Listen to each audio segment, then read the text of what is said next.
Hello, beautiful souls, and welcome to the Woo Curious podcast. Your map to the mystical, your key to the sacred, and your guide back home to yourself. I'm Eileen, a writer, a spiritual coach, energy healer, and slow living witch. This podcast is your invitation to explore a world where the mundane and the sacred intertwine. It's a haven for those ready to take the first steps into the realms of magic and mystery, providing a safe space for you to embark on your own enchanted journey towards healing and self-discovery. Here, I'll unveil the whispers of the mystical, the rituals often hidden in plain sight, and I'll engage in sacred conversation intended to stir your soul and lead you back into your power. I'm all about demystifying woo and witchcraft. So, whether you're a seasoned seeker or simply woo curious, I'm so delighted you've decided to join me on this journey. Let's make magic.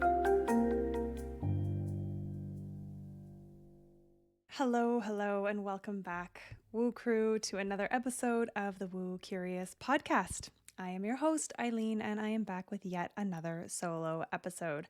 I promise I do have some guest episodes forthcoming. I recorded one just yesterday as we speak, but we're timing that one to come out just ahead of Valentine's Day because the guest that I had on has a really beautiful heart oracle deck that would be perfect to gift yourself for Valentine's Day. So that's a little sneak peek. I've got a few more recordings coming up, but for now, you get me and my musings and my ramblings. And I thank you, every one of you, for being here, for coming to sit with me every week and listen to what I have to share. And this week, I am still sitting a little bit with this theme of always rest, obviously. As I record this, it is Friday, the 29th of November. So you're listening to this potentially on Monday, the 2nd of December, but definitely sometime in December, which means that we've kicked off Restmas, our 21 days of rest journey that we get to take together. I hope that each and every one of you has signed up to join me on this journey. It is 100% free. Unless you want to upgrade to have a few extra live guided rest practices throughout and include the Yule ceremony, there is a VIP upgrade option. And I want you to join me whether or not that is something that you are able to partake in. When you're listening to this, we'll have had our first guided rest journey together. And that'll be going out to everybody, recorded audio if you weren't able to attend live. So today on the podcast, I was sitting with the idea of what do I want to offer my listeners this week? We are fast approaching Yule, the shortest day of the year. We are fast approaching the holiday known as Christmas, which many of us celebrate in this part of the world, and the chaos that accompanies it. And a really big theme around the time of Christmas is home. Because many of us travel from where we live to maybe where we are from. We travel to visit our childhood homes, our parents, or we have people into our homes. But there's a real sense of coming together in the home. Again, it is a cold, dark time of the year, as long as you are, north-ish in the northern hemisphere. And staying indoors is generally where we spend most of our time, and creating a sense of welcoming and home is important. And this topic is on my mind partly because I am currently reading a book called These Wilds Beyond Our Fences, Letters to My Daughter on Humanity's Search for Home. It's by Bayo Akomolafe, and it is stunningly beautiful. I am not going to try to do it justice by explaining what it's about here, but I did want to muse on the topic of home in our bodies, in addition to home in the physical world, home with each other. Because this morning as I was reading, he was talking about Descartes and some other philosophers, but that he started in on Descartes and rationalism. And I am going to just caveat this right here. I am not a philosophy major. I was a religious studies major. I know the name Descartes. We pretty much all know the name Descartes because Descartes gave us, I think, therefore I am, which is absolutely famous. It, in a lot of ways, laid the groundwork for the dichotomy between the mind and body that we are now really realizing is not just a fallacy, but actually quite harmful. In a lot of ways, Descartes kind of laid the foundation of the Enlightenment era or period where the rational, logical mind really took precedence over the feeling body, the five senses. He really put this skepticism and this distrust of the senses as a way of knowing into the general psyche of the world. And we've built on that for a long time. And so a lot of the work that I do, a lot of the things that catch my attention or that feel really salient and important to me around this re-embodying of ourselves, this reconnection with our intuition, with our embodied wisdom, with the earth in all its messy, juicy goodness, is in a lot of ways a response to what Descartes gave us. So I was reading this book this morning, These Wilds Beyond Our Fences, and reading chapter 2, and he's talking about Descartes and rationalism. And I had this crazy urge to start writing. And so I'm going to start swearing. Just a warning. I am going to swear.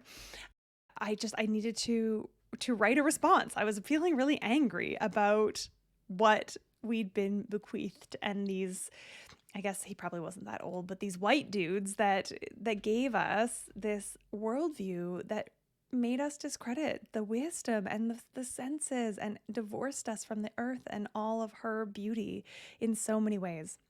So again, I am not a philosopher, religious studies major over here, not a philosopher. If you are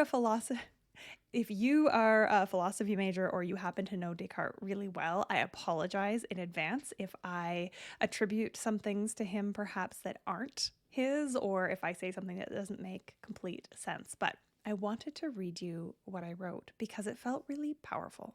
So here we go. Fuck Descartes. I want the wisdom of body alive with passions and needs and desires, ripe with its internal pulsations and never-ending communing with the thousands of others that cohabitated with me, alive only in its interdependence.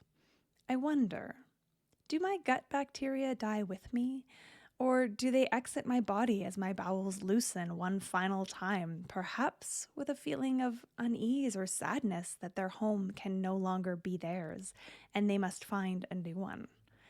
I let myself wonder, even though I know the answer can likely be found online. We don't let ourselves wonder enough anymore. And obviously I am anthropomorphizing here as an anthropos. I'm sure that I am not using that word in a grammatically correct way. It is difficult for me to do otherwise.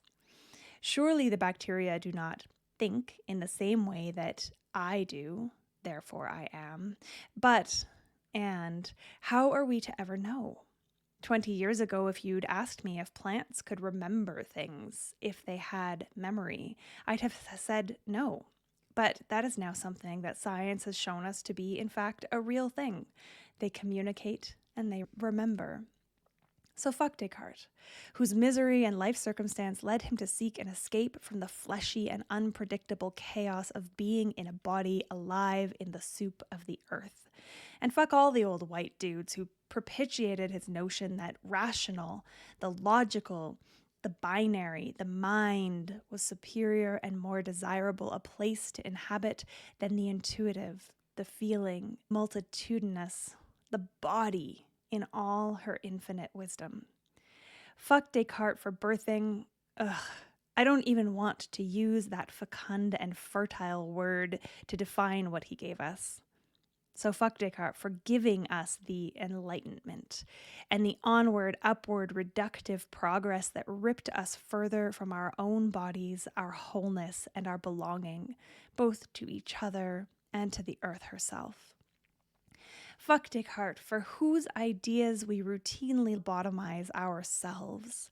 They're severing thinking from feeling, mind from body, a thin blade separating us from our wholeness, leaving generations lost and adrift, seeking meaning and belonging without ever belonging to our own selves, trying to fill that empty void with facts and philosophies and the consumption of things. Okay, that last part perhaps cannot be blamed wholly on Descartes, but it is, I believe, a fallout of the superiority of thought, of mind over matter, that led us to separate ourselves from the physical realities, not only of our own bodies, but also of the planet in which we are inextricably enmeshed. Imagine how differently we might view ourselves if, instead of "I think, therefore I am," we had the phrase, "We feel, therefore we are." I would be really curious to hear what that might have stirred up for you. It's always fun to read something written. It feels much more eloquent than what comes out of my mouth during these sessions, during these episodes when I don't have a script in front of me. And I love to write and have not been doing much of it lately. Which leads me into the second part of this episode. What I wanted to share or to discuss with you is how excited I am that Restmas has begun and how much I look forward to engaging in it as much as leading it, because I will be completely honest with you.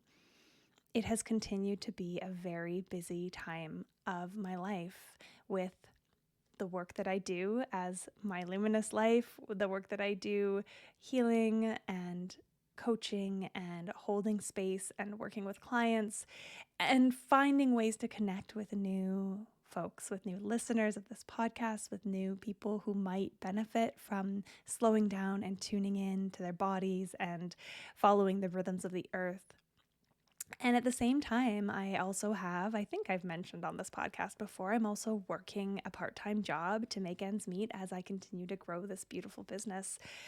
And so I have found that creativity has been kind of absent for me lately. I have felt the desire to sit and be creative, but not any sense of what I might create.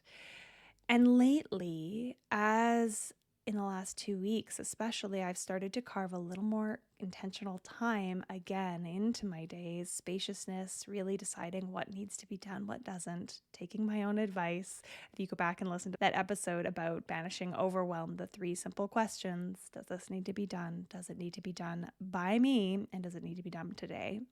So applying that to my own life, creating a little more ease, I have really felt a deep desire to write again. I've taken a bit of a hiatus from writing. And so when the urge struck me this morning, it felt really beautiful to set my book down and pick up my journal and let those words come through. So thank you for letting me share them with you.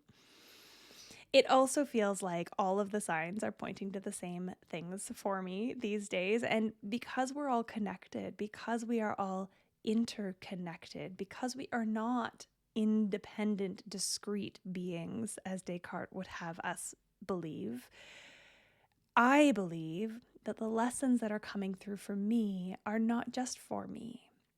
They're for my community and my family. And so the lessons that keep coming through for me in the Akashic Records readings that I had earlier this week was to play, to make space to play and be joyful and playful. Yesterday, when I had the guest on recording for the Woo Curious podcast for January, as I mentioned, she has this heart oracle book and she pulled us a card, and it was the child's heart, which is all about play.